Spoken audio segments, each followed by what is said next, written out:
육대장. 신선한 양지, 건강한 대파, 오래 끓인 사골 육수. 육개장 한 그릇에 온 힘을 다하니까 건강하다.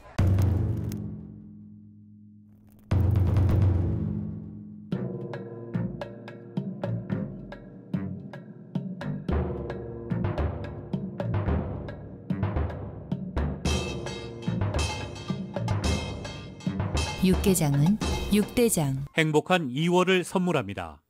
여러분 곁에 라디오 서울이 함께합니다.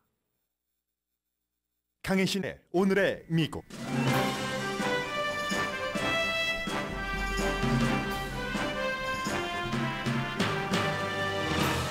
우크라이나 전쟁은 한국전처럼 끝날 것이라는 어피니언이 눈에 띄는 아침입니다. 스탈린과 푸틴, 마오쩌둥과 시진핑이 비교되고 미국과 중국의 역할도 대비되는 게 바로 이 기고문 러시아계 영국인 교수의 분석입니다.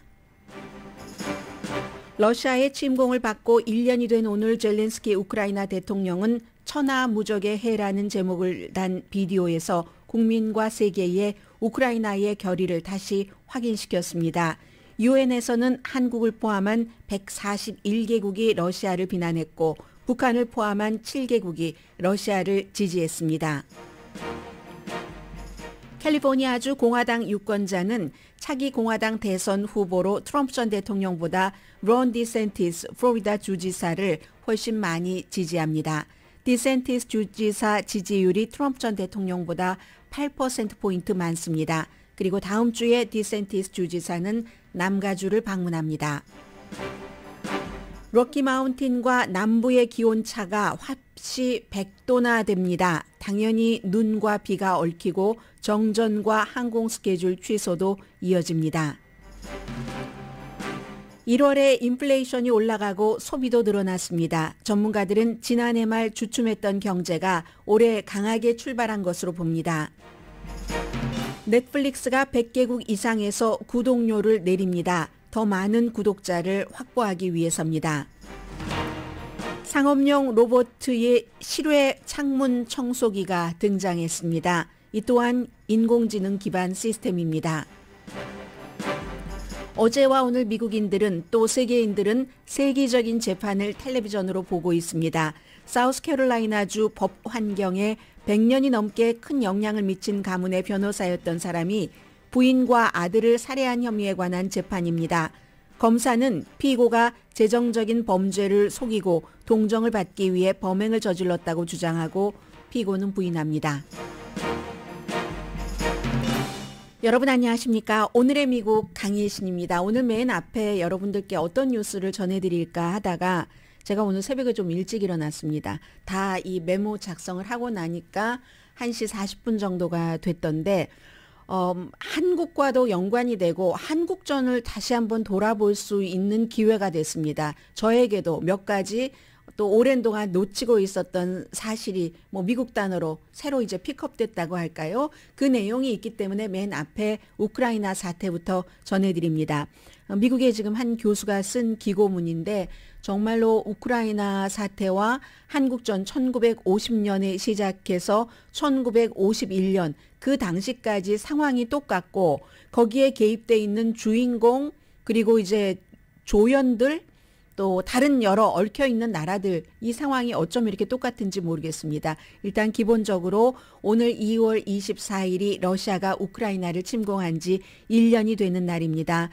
지금 숫자로 보면은 러시아 군인이 한 14만 6천 명 정도 숨진 것으로 알려지고 민간인 우크라이나 민간인 얼마나 많은 사람들이 숨졌고 난민만 하더라도 우크라이나 사람들이 국외로 나갔어야지 됐고 국내에서도 동부 지역에 살고 있으면서 러시아에 협조하지 않을 사람들은 다른 지역으로 이사 가야지 됐습니다. 집도 없어지고 빌딩, 문화재 완전히 폭삭 주저앉은 지역 무척 많습니다.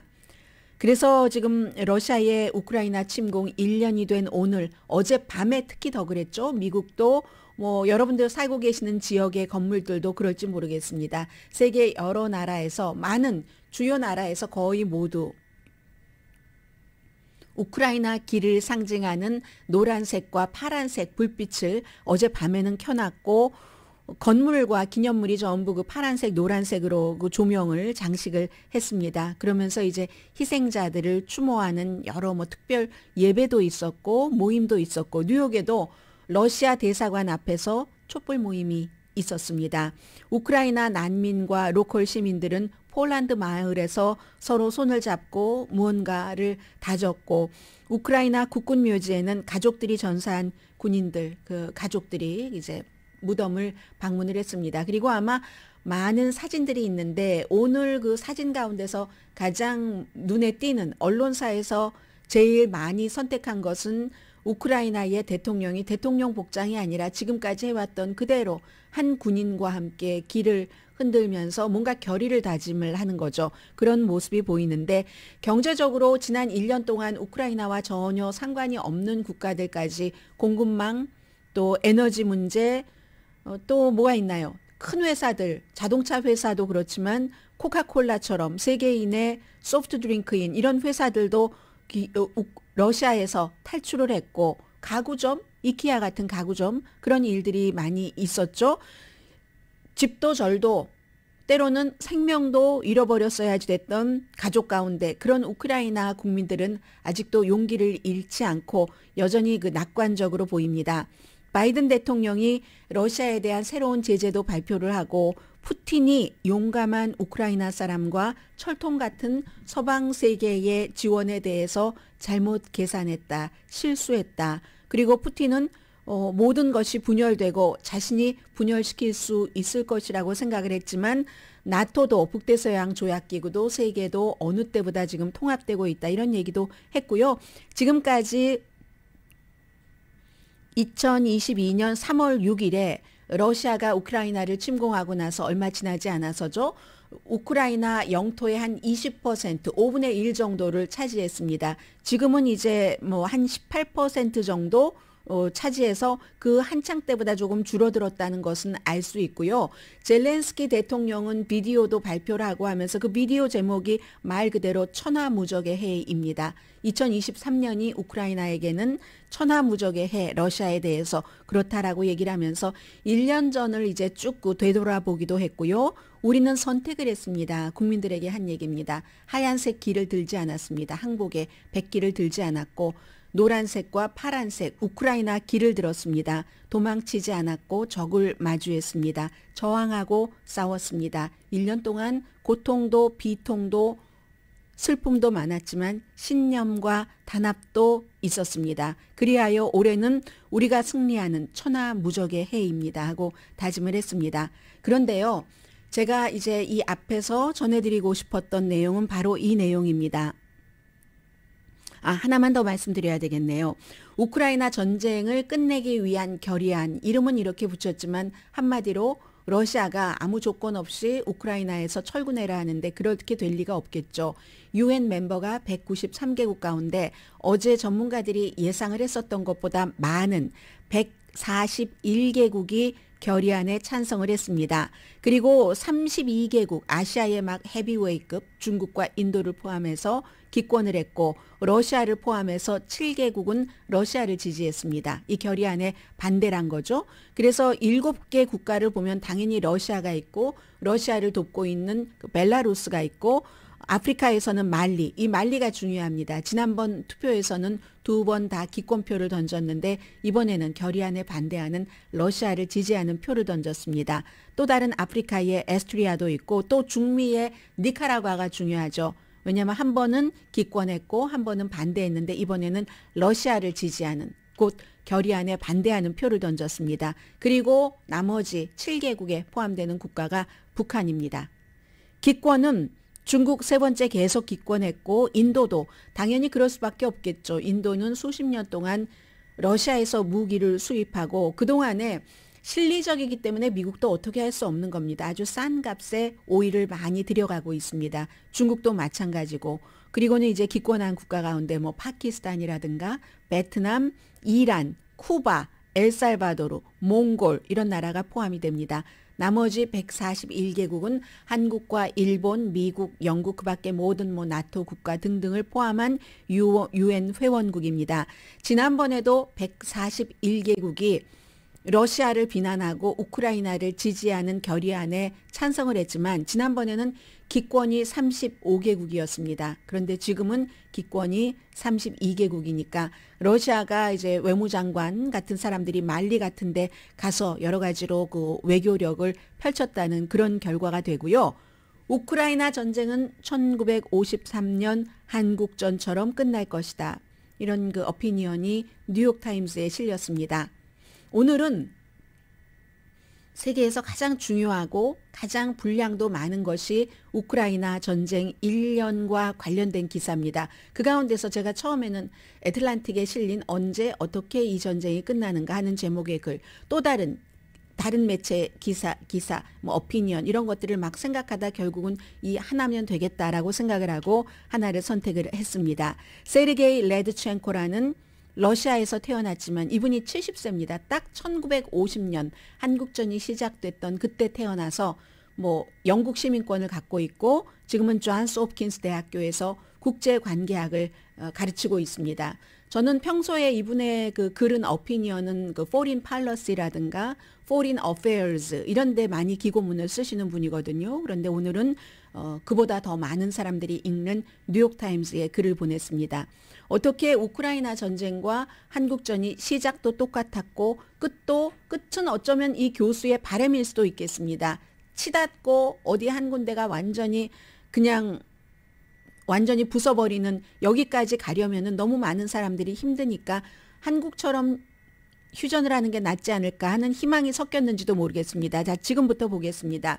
1년이 지났는데 많은 피해가 있었지만 우크라이나, 러시아 양측이 지금은 휴전을 원치 않습니다. 우크라이나가 아니라 이게 이제 한국전 1951년을 얘기하는 것이라고도 합니다. 지금과 너무 비슷하기 때문에 그 당시에 한국의 동맹은 미국이었고 북한의 동맹은 이제 소련이 뒤에 있고 중국군이 나중에 예상하지 못했던 거죠. 미국이 이걸. 중국군이 이제 들어와서 지금과 똑같잖아요. 우크라이나를 지금 대하는 우리들과 가장 중요한 것은 어떻게 이것이 끝나는가 하는 것인데 오래 걸릴 것이라는 얘기입니다. 러시아가 승리하자면 우크라이나에서 더 많은 영토를 확보하고 크림반도까지 포함을 했어요. 당연히 우크라이나는 그 크림반도까지 포함해서 다 내놔라 하니까 지금으로선 양측이 협상에 관심이 없기 때문에 평화협정이 어려 보인다고 얘기를 합니다. 한국의 상황과 비슷한 거죠. 그 당시에 1년이 지났을 때 남북한 전부 전쟁을 끝낼 뜻이 없었습니다. 300만 명 이상이 숨지고 도시가 완전히 파괴됐어도 그런데 이제 결국은 이제 교착 상태로 70년으로 왔는데 이 교수는 교착 상태가 낫다. 한쪽이 완전히 부서져 버리는 것보다는 이런 것을 얘기를 하고 있습니다. 전쟁의 시작은 한국전이 한 사람에 의해서 시작됐다는 거죠. 이시오프 스탈린, 구소련의 리더에 의해서. 지금은 블라디미르 푸틴 한 사람에 의해서. 김일성이 구소련의 허락을 받아야지 남침을 할 수 있는데 처음에는 스탈린이 거부를 했지만 1950년 6.25잖아요. 1월 달에 스탈린이 마음을 바꿔서 김일성에게 오케이 남침해라 허락을 했다는 겁니다. 이유는 두 가지인데 하나는 소련과 중국이 동맹 조약을 맺었습니다. 2월 14일에 이제 완전히 그 동맹 서약을 완성을 했는데 그래서 스탈린은 만약에 전쟁을 해서 필요하면 중국이 전쟁에 개입을 시켜야지 개입할 거야? 이걸 알았던 거죠. 미국은 중국이 개입했을 때 놀랬었던 거고 두 번째는 이게 더 중요한 건데 미국에서 아주 잘못된 시그널을 보냈기 때문에 그렇다는 거죠. 그 당시에 국무장관이 딘 애치슨 그 국경 정하는 것 있잖아요. 1월 12일에 한국을 미국의 방어구역에서 제외시켜버린 이 유명한 것 때문에 그래서 이러한 모든 것들을 구소련이 감청 능력이 오죽했겠습니까? 다 알아서 결국은 스탈린이 생각할 때 미국이 김일성이 남침을 해도 미국이 개입하지 않겠구나. 그리고 여차하면 우리는 중국과 동맹을 맺었으니까 가까운 데 있는데 뭐 중국을 투입하면 되지라고 생각을 하고 승낙을 했다는 거죠.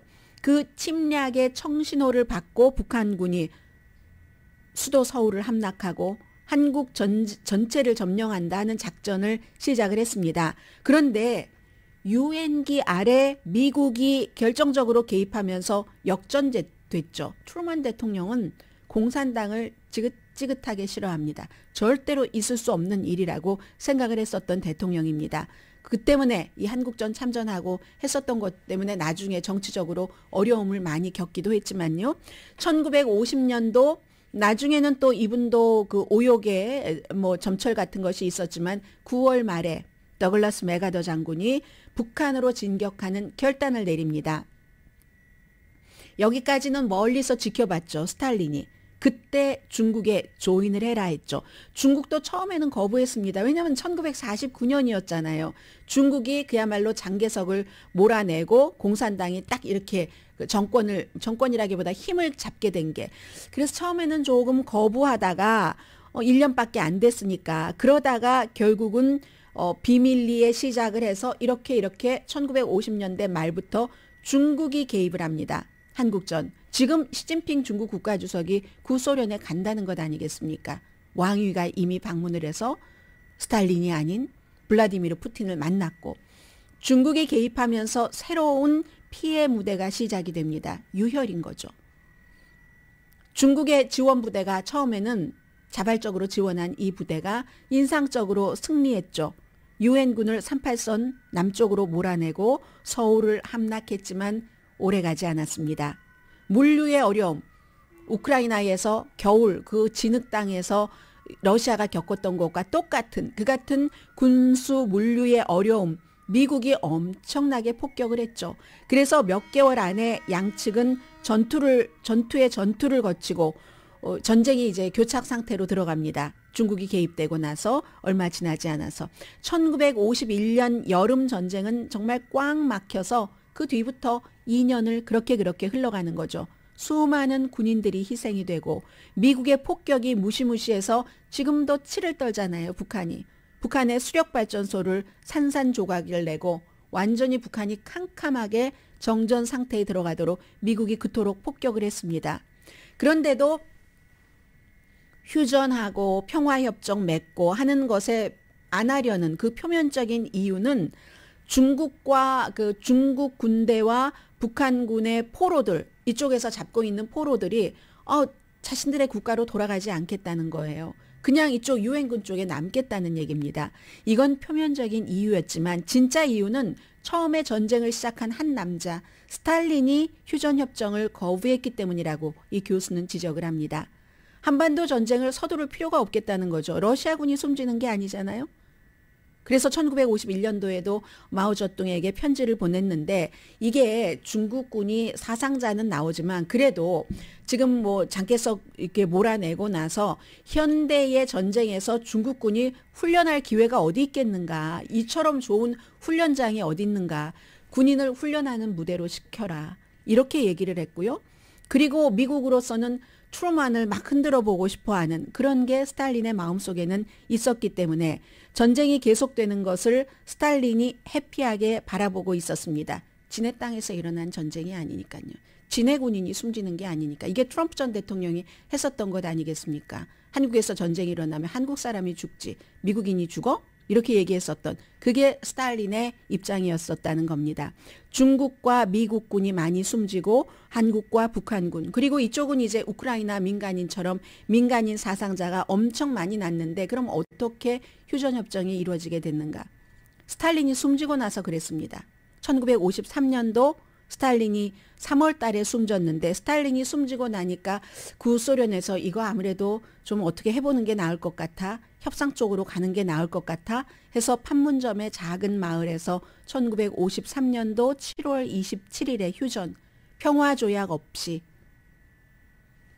이승만 대통령은 이것도 반대했고 그렇게 기술적으로 전쟁을 동결해서 전쟁이 끝난 게 아니라 테크니컬리 아직도 남한과 북한은 전쟁 중. 그렇지만 불확실했었는데도 정말로 평화가 오랫동안 이어졌다. 요즘은 다르지만요. 북한의 핵 문제로 인해서.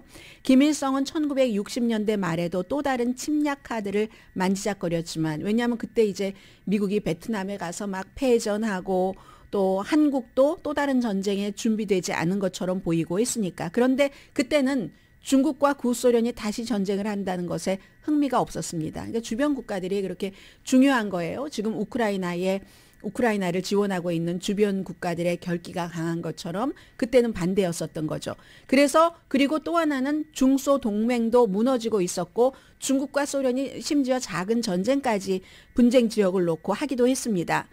그리고 나서 1970년대부터 북한은 한국과 경제적인 경제에서는 완전히 뒤처져서 저쪽은 캄캄하고 이쪽은 너무 환하고 반짝반짝하고 그래서 그때만 하더라도 그때부터 한동안 통일이 이루어진다면 남한 주도의 통일밖에 이루어질 방법이 없었다는 것도 설명을 합니다.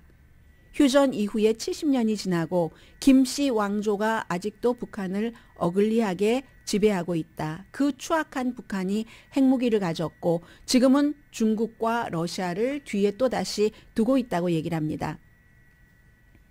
그리고 그 북한이 러시아가 우크라이나를 침공하자 러시아의 지금 탄압을 아니라고 부정하지만 지원을 하고 있고 중국도 마찬가지. 그런데 여기서 이제 중요한 것이 블라디미르 푸틴의 이 잘못된 우크라이나 침공에 시진핑도 호의적이긴 하지만 완전히 지지하진 않잖아요. 북한처럼. 기권한다. 이런 식으로 하고 어제 시진핑 중국이 우리가 평화의 중재자 역할을 하겠다라고 얘기를 하고 있습니다. 이게 블라디미르 푸틴, 스탈린처럼 지금도 협상하는 것을 원치 않고 있지만 그 당시에는 마오쩌둥이 빨려 들어왔었는데 스탈린의 페이스로 시진핑은 지금 마오쩌둥처럼 빨려 들어가고 있는 것처럼 보이지는 않는다는 겁니다. 그래서 어쩌면 시진핑은 이 우크라이나와 러시아가 휴전 협상을 해서 그런 것을 이제 중국에 좋으니까 그때와 지금 중국의 입장이 달라졌기 때문에 잃어버릴 게 많아진 중국이잖아요, 지금은. 그래서 이제 이 시진핑의 입장에 이 교수는 어느 정도의 좀 희망을 걸고 있는 것처럼 생각을 합니다.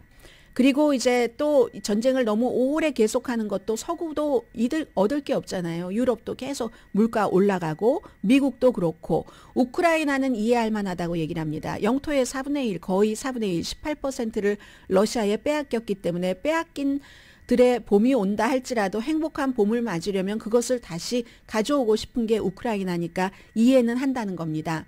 그런데 앞으로 몇 개월 동안 봄이 되면 러시아가 그동안 전략적으로 전술적으로 실패했었던 것을 기력을 회복할 수도 있고 해서 어느 쪽도 상당한 이익을 얻지 못한다면 이 전쟁이 휴전으로 갈 수도 있다는 우크라이나가 완전히 영토를 100% 다 가져오지 않는다고 어느 정도 양보를 하는 한 그럴 수도 있다고 생각을 하는 겁니다. 그리고는 이제 그 정도만 되더라도 러시아는 또 체면 차리고 우리가 뭐 전술적으로는 뭐 전략적으로 크게 패배한 것을 전술적인 승리다 이렇게 위장을 할 수 있는 게 가능하니까 그렇게 가능할 때 해야지 된다. 한쪽이 러시아나 우크라이나가 완전히 패배하는 이건 소모전이잖아요. 그 소모전보다는 남한과 북한의 70년 동안의 교착에서도 평화는 있으니까 그 교착이 낫다 하는 얘기입니다. 오늘 서울은 반짝이는데 한국전에서부터 그렇게 일어서서 중요한 건 이런 걸 보면 전쟁에서 이기는 게 아니라 평화를 쟁취하는 거다. 전쟁 이후에 북한처럼 어글리하게 이제 4대 세습을 기획하는 이런 것이 아니라 좀 흔들리는 민주주의이기는 하지만 그런 쪽으로 가면서 평화 쪽으로 가는 한국이 훨씬 낫다는 얘기입니다. 이게 세르게이 S. 라드첸코 소련에서 1950년에 태어나서 영국 역사학자로서 미국에서 가르치고 있는 특히 냉전과 중국 소련의 관계를 중점적으로 가르치는 교수입니다. 이 교수가 쓴 글입니다.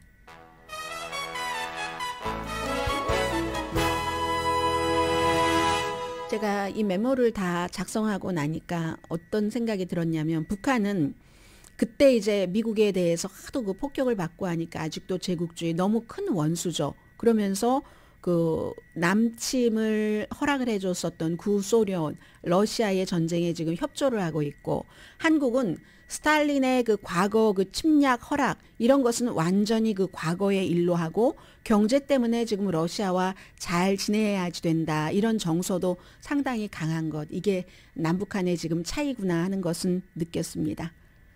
오늘의 미국은 신용의 상징 유한양행 건강식품과 누구나 젊어지는 얼굴 피부과학 셀리온, 이민법 가정법 전문 제인정 종합법률사무소, 프리미엄 고기 쌈밥 전문 레스토랑 쌈, 재래식으로 직접 만든 검정콩 생순두부 수라원 순두부, 총 20억 달러 승소, 교통사고와 상해 전문 브라이언 타필라와 시지로 변호사 공동 후원입니다. 잠시 뒤에는 캘리포니아주는 사실은 누가 대통령 후보로 나오던 항상 민주당 표이긴 합니다. 그런데도 왜 대선 후보들은 캘리포니아를 중요하게 생각할까요? 새로운 공화당 유권자의 여론조사 결과도 나왔고요. 그리고 제가 이 케이스를 스킵할까 하다가 전해드립니다. 왜냐하면 오늘의 미국이기 때문에. 오늘의 미국은 꼭 한인들과 실용적으로 100% 연관되는 뉴스가 아니라 할지라도 미국에서 너무 중요하고 보편적인 탑 뉴스는 전해드려야지 된다고 판단했기 때문에 하나의 재판을 소개를 해드리겠습니다. 잠시 뒤에 뵙겠습니다.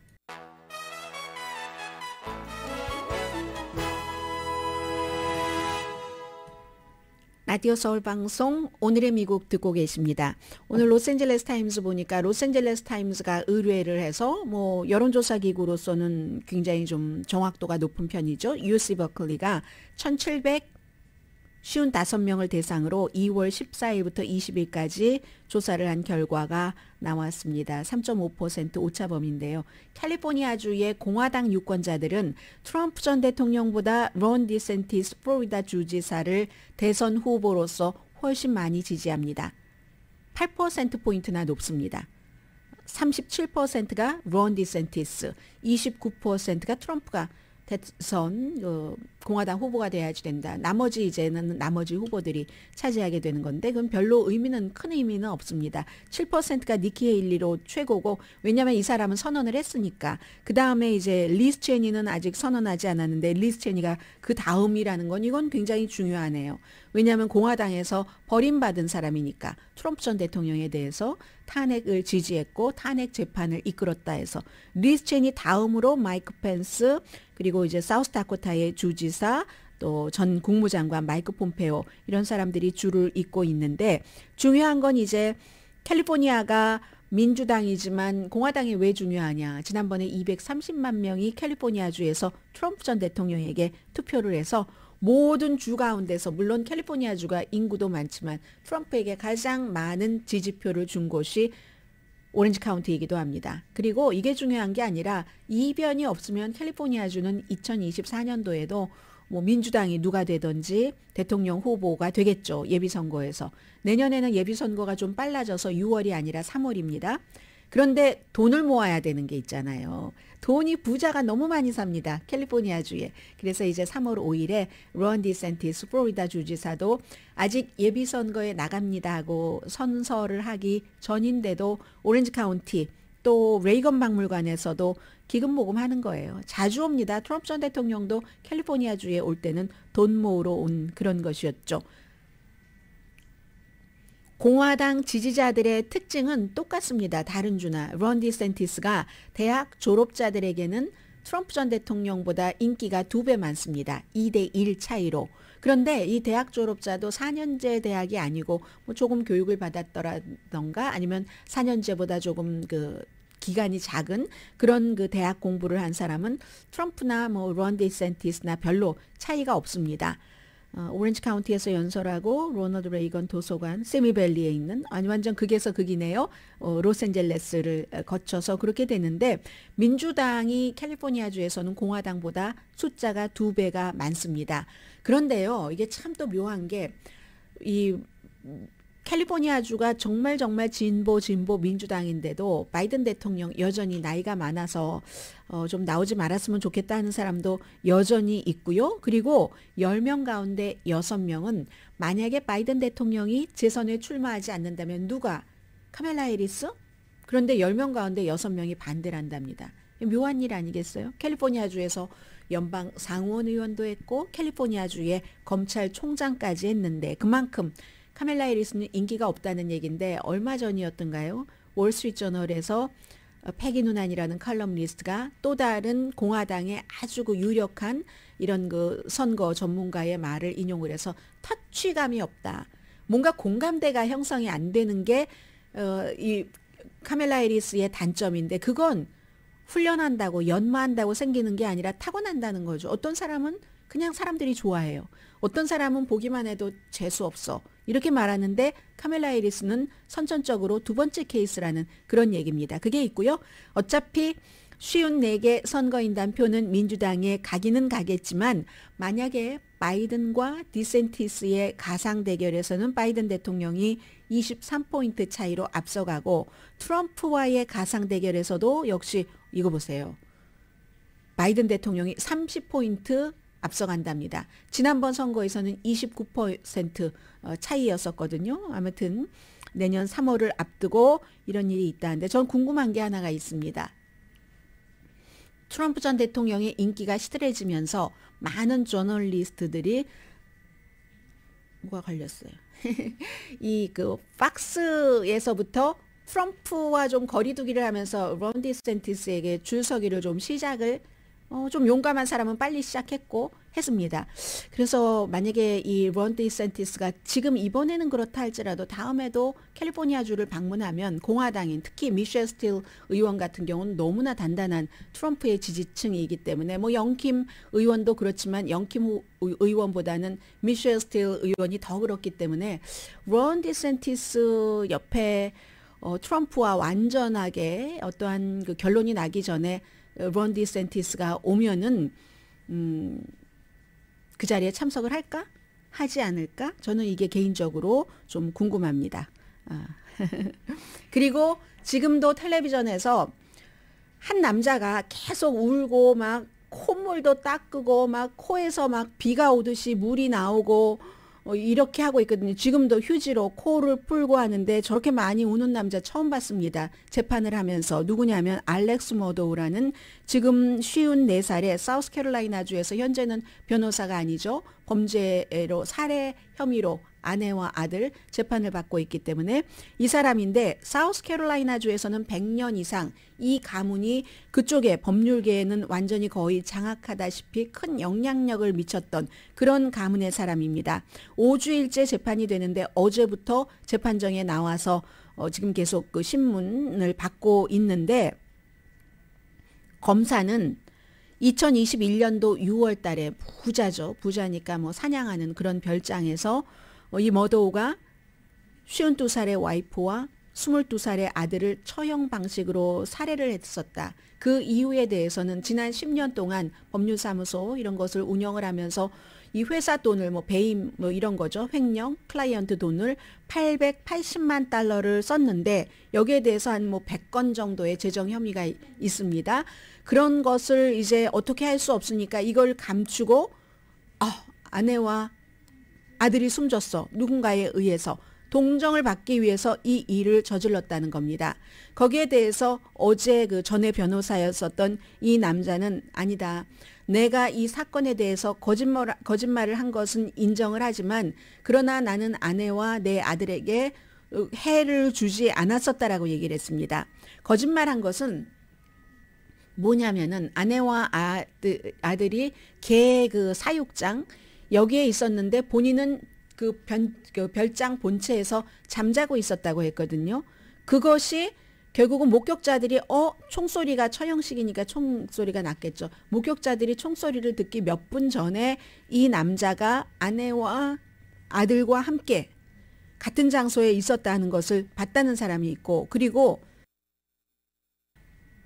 아들이 숨지기 전에 찍은 5분짜리 휴대폰 비디오 영상에서도 그 뒤에 엄마와 아빠 지금 이 54살의 피고가 돼서 재판받고 있는 그 아빠의 음성이 있었다는 겁니다. 그랬더니 그 사실 자체는 인정을 했습니다. 인정을 했는데 그럼 왜 거짓말했는가 하니까 본인이 대학교 다닐 때에 무릎을 다쳐서 그 다음에 이제 진통제 오피오이드 계열의 진통제에 중독이 돼서 너무 많이 중독이 돼서 내가 편집증도 생겼고 뭐 그 이유로 그렇다는 겁니다. 그래서 그 법률사무소에서의 880만 달러 이런 그 뭐 클라이언트 돈을 쓰고 한 것도 다 그 마약과 연관이 있다는 그런 얘기를 하고 있습니다.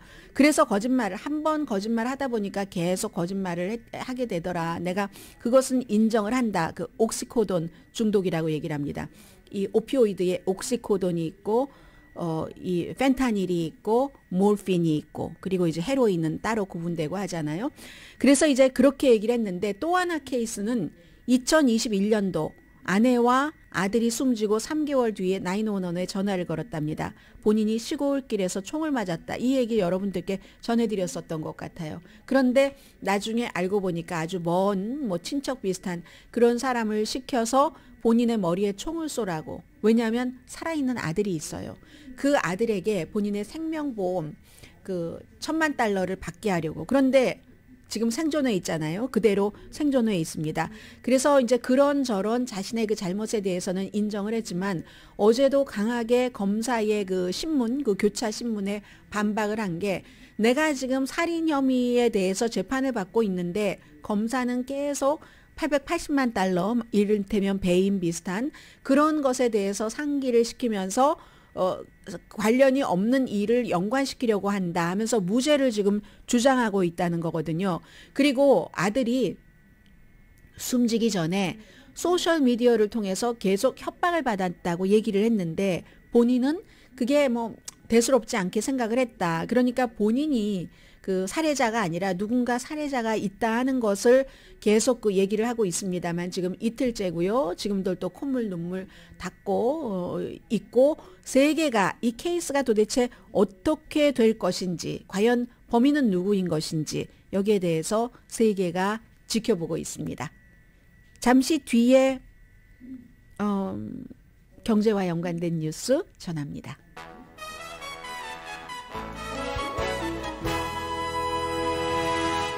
라디오 서울방송 오늘의 미국 듣고 계십니다. 네, 1월 달에 인플레이션도 올라가고 소비도 늘어났습니다. 인플레이션 지수 0.6% 한 달 전에 비해서 올라갔고 이건 이제 상품값, 서비스 비용이 전부 올랐기 때문이랍니다. 소비 지출도 똑같네요. 0.6%가 늘어났는데 세금을 뺀 소득도 역시 같은 기간 늘어났답니다. 그래서 이 모든 것을 결국은 이제 합쳐서 한마디로 미국의 경제를 정의를 해라 하면은 12월 달 이런 지난해 연말에 미국 경제가 조금 주춤하나? 라고 생각을 하려고 했는데 1월 달 들어서 2023년도에 강하게 출발을 했다라고 생각하시면 된답니다. 개인 소비 지출도 0.6% 올랐고 12월 달에는 0.2%가 올랐었습니다. 1년으로는 지금 5.4% 증가거든요. 12월 달에는 5.3% 증가했고 또 에너지와 식품을 뺀 인플레이션 지수, 그 코어 핵심 인플레이션 지수는 0.6% 같네요. 이번에는 12월 달에는 0.4%였습니다. 1년으로 따지면 핵심 인플레이션 지수가 당연히 더 낮겠죠. 4.7%. 왜냐하면 워낙에 에너지와 식품이 변동값이 심하니까. 그래서 1월 달에 경제는 강했다. 인플레이션은 따라서 뜨거워졌고 수요도 늘어났고 이게 연방준비제도가 아무리 좀 시켜보려고 하는데도 안 시켜지네요. 고로 3월 달에 있을 3월 21일과 22일 이틀 동안 공개시장위원회 회의하고 나서 이자율 인상 없으면 없다. 이자율은 인상된다. 그리고 어제 말씀드린 것처럼 현재로서는 이런 모든 것들을 감안하더라도 3월 달에 0.25%포인트 인상되지 않을까 전문가들은 예상을 합니다. 한국이 일단 중지했잖아요. 이자율 인상을. 그래도 그것도 뭐 오래 가지 않을 것 같은데요. 결국은 미국이 올리면 한국도 맞춰서 올려야지만 한국의 손해가 되지 않기 때문에요. 넷플릭스 이 뉴스는 제가 어떤 면에서 전해드리냐면은 언제나 영업 방식이 똑같을 수는 없다. 그리고 그 영업 방식을 모든 커스터머에게 똑같이 적용시킬 수는 없다 하는 뜻에서 전해드립니다. 넷플릭스가 100개국 이상에서 구독료를 내렸습니다. 어떤 지역에서는 반 정도 내렸다고 하는데 이유야 당연히 구독자를 많이 확보하기 위해서입니다. 아시아, 유럽, 라틴 아메리카, 또 사하라, 아프리카, 중동 이런 데서 내렸는데 기본적으로는 이제 사람들이 생활비가 오르면서 딱 그 경제 벨트를 조이니까 이거 안 되겠는데 이러다가 제일 먼저 먹어야지 되는 건 먹어야지 되고 가솔린도 넣어야지 되니까 이 오락부터 줄이는 거 아니야? 하면서 내리는 것이고, 또 하나는 라이벌과의 끊임없는 지금 계속되고 있는 애플, 또 무슨 뭐 HBO도 그렇고 등등, 아마존 프라임도 그렇고 그런 경쟁 때문에. 그런데 전에는 뭐 선택의 여지가 없이 넷플릭스였었던 때가 있었죠. 그때가 좋았겠죠.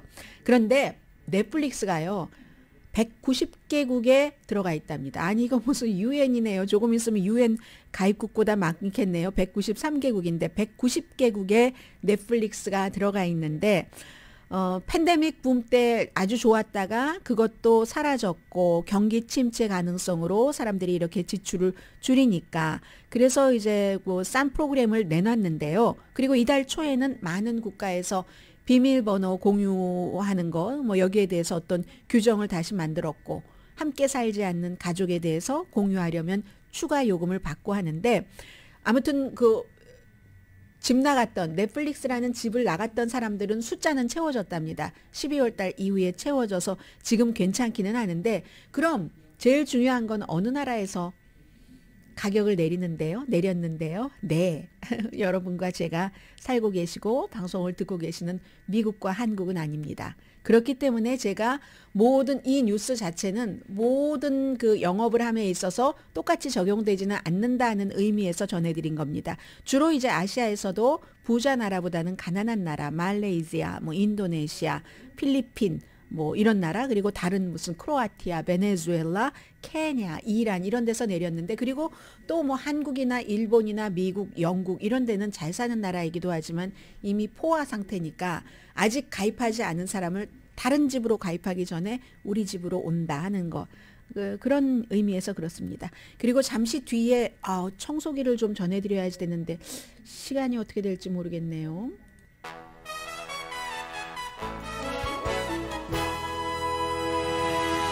라디오 서울 방송 오늘의 미국 듣고 계십니다. 네, 제가 좀 단순화해서 전해드려야지 되겠네요. 그냥 쉬운 뭐 로봇 창문 청소기 이게 아니라 조금 내용이 구체적이라서요. 가장 위험한 직업 가운데 하나로 지난 100년 동안 변치 않았던 업계가 바로 고층 건물에 저희 회사처럼 이런 곳에 창문을 닦는 직업이었죠. 전문가죠. 노조에 가입돼 있고, 그리고 이제 나이가 많이 드셨는데 새로운 사람을 들어오게 하기 아주 힘든 이런 시기에 필요가 발명을 일으켰습니다. 스타트업 회사들, 특히 이제 두 군데 회사를 악시오스가 지적을 했는데 이스라엘계 회사입니다. 이스라엘에서도 뉴욕에서도 고층 창문 닦기를 사람이 하는 게 아니라 기계가 하는데 음식도 필요 없고요. 담배 피는 쉬는 시간도 필요 없습니다. 스카이라인 로보틱이라는 회사와 베로버틱이라는 회사인데 피층을 지금 올리고 있습니다. 인공지능 기반으로 해서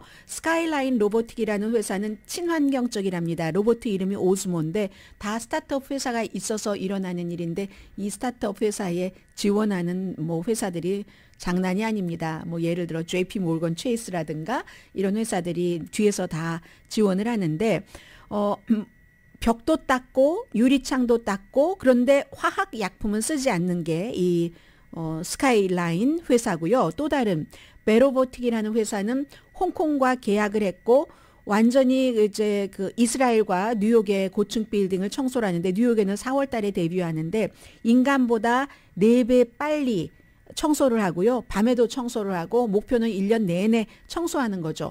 두 회사의 운영 방식이 다르긴 합니다. 그래서 이 두 번째 그 베로보틱이라는 것은 아예 물도 안 쓰고, 첫 번째는 무슨 탄소 이온수를 쓴대요. 친환경적으로. 두 번째는 물도 안 쓰고 압력과 무슨 뭐 센서 이런 것만 가지고 유리도 긁히지 않게 하고, 어디 유리에 금이 갔으면 그런 것들도 다 알려주고, 이제 첫 번째 회사 스카이라인의 오즈모라는 회사는 아직까지는 사람이 있어야지 된답니다. 규정상. 그런데 베로보틱 같은 경우는 20파운드의 로봇 브러쉬가 이 위에 루프부터 밑으로 쭉 내려가면서 앱이 모든 것을 관리 감독을 한다는 거거든요. 지금 집에 유리창 닦는 로봇도 있기는 있잖아요. 그런데 그런 것과 너무 달라서 이러한 것들이 이제 앞으로는 너무 활성화되겠죠. 특히 이제 뉴욕 같은 경우는 악명 높은 그런 교도소 같은 데도 사람과 접촉하면 안 되니까 이렇게 한답니다. 오늘의 미국은 신용의 상징 유한양행 건강식품과 누구나 젊어지는 얼굴 피부과학 셀리온, 이민법 가정법 전문 제인정 종합법률사무소, 프리미엄 고기 쌈밥 전문 레스토랑 쌈, 재래식으로 직접 만든 검정콩 생순두부 수라원 순두부, 총 20억 달러 승소, 교통사고와 상해 전문 브라이언 타필라와 시지로우 변호사 공동 후원이었습니다. 10시에 좋은 아침, 좋은 하루 방송됩니다. 오늘 하루 종일 우크라이나 그 전쟁을 맞고 싶진 않았겠지만 1년이 되는 날이라서 관련 뉴스를 많이 들으실 겁니다. 오늘 로스앤젤레스 타임스에 보면은 누가 이렇게 어린아이가 쓴 것처럼 어린아이가 아닌데 이렇게 써 있습니다. 몇 개월 전에는 밝은색 옷을 못 입었는데 죄책감이 들어서, 그런데 지금은 아내예요. 우리가 파티도 하잖아요. 이 전쟁통에 지난주에는 코미디 쇼에도 갔죠. 왜냐하면 그게 전쟁의 생각 속에 꽉 갇혀 있는 우리에게 미래를 상상하면서 웃게 하니까요. 라는 글이 오늘 LA타임스에 실렸네요. 강희신이었습니다.